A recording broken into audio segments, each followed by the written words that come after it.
नमस्ते। मेरा नाम विजय रैना है और आप देख रहे हैं द कश्मीर डायलॉग। व्यूअर्स, एक जबरदस्त डेवलपमेंट हुई है। बांग्लादेश से जो न्यूज़ आई है कि वहां पर जो एग्जाइल का जीवन जी रही हैं शेख हसीना जी की पार्टी, जो अवामी लीग है, उन्होंने एक जो बार एसोसिएशन की इलेक्शन थी, उसमें बहुमत जबरदस्त तरीके से वहां लिया है। लैंडस्लाइड विक्ट्री हुई है उनकी। 300 में से 288 सीटें उन्होंने जीती हैं वहां पर। अभी आपने देखा होगा कि पिछले 7-8 महीने से वहां कितना केओस है, कैसे हिंदुओं को टारगेट किया जा रहा है, कैसे हिंदुओं को मारा जा रहा है, उनके बेटियों को किडनैप किया जा रहा है। बहुत सारे वीडियोस वायरल हो रहे हैं जहां लोगों के घरों में घुस के जो औरतें हैं, वहां की हिंदू औरतें, उनके साथ बेहुरमती हो रही है, छोटी बच्चियों को तक नहीं छोड़ रहे हैं। जो वहां जिहादी एलिमेंट जो वहां पनप रहा है काफी टाइम से।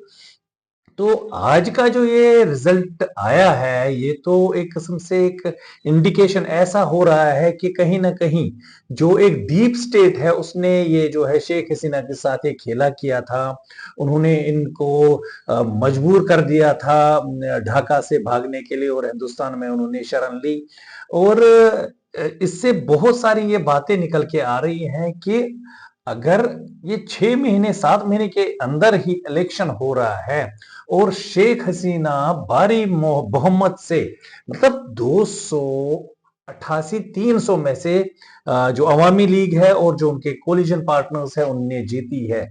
इसका मतलब ये है कि वहां के जो लोग हैं वो डेवलपमेंट के साथ ही हैं, लेकिन कुछ जहदी लोगों ने ये जो डीप स्टेट का पैसा वहां फेंका गया, और ऐसा वहां स्टूडेंट्स की एक एजुटेशन के तौर पे इसको लोगों को, दुनिया को दिखाया गया कि स्टूडेंट्स कर रहे हैं, जबकि ऐसा कुछ भी नहीं लग रहा है। ये जो है बहुत बड़ा खेल जो है ये वहां खेला गया, जिसके कि बहुत बड़ा जो आईएसआई का भी उसमें हाथ था। उन्होंने वहां स्टूडेंट्स के साथ इस एक षड्यंत्र रच के वहां पर ऐसा कुछ किया है।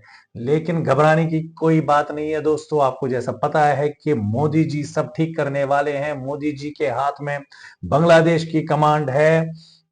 और जैसा आपको पता है, कुछ दिन पहले वहां जो है जो एयरबेस थी उस पर भी कुछ वहां प्रॉब्लम्स हुई थी, कुछ अटैक्स हुए थे, वहां भी लड़ाई झगड़ा, एक बंदा मारने की भी खबर आई हुई है।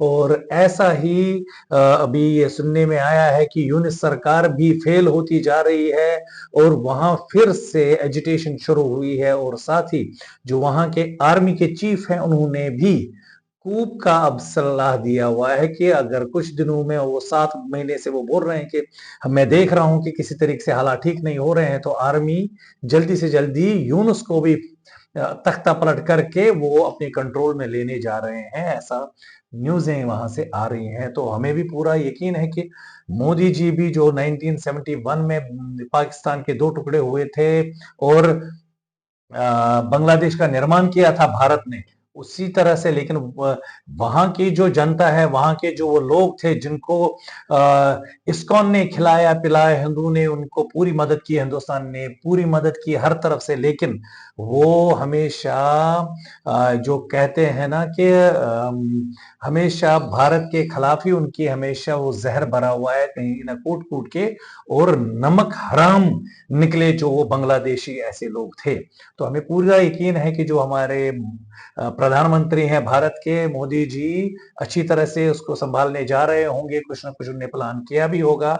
और हमें लग रहा है कि जल्दी से जल्दी जो है वहां बांग्लादेश में जो है हिंदू देश, और बांग्लादेश जो है उसको फिर से हिंदुस्तान संभालेगा, मोदी जी संभालेगा। और फिर जो शेख हसीना जी है, मुझे लग रहा है कि वो फिर से स्थापित की जाएंगी वहां पर, और वहां माहौल को ठीक करने की कोशिश की जा रही होगी। धन्यवाद। नमस्कार।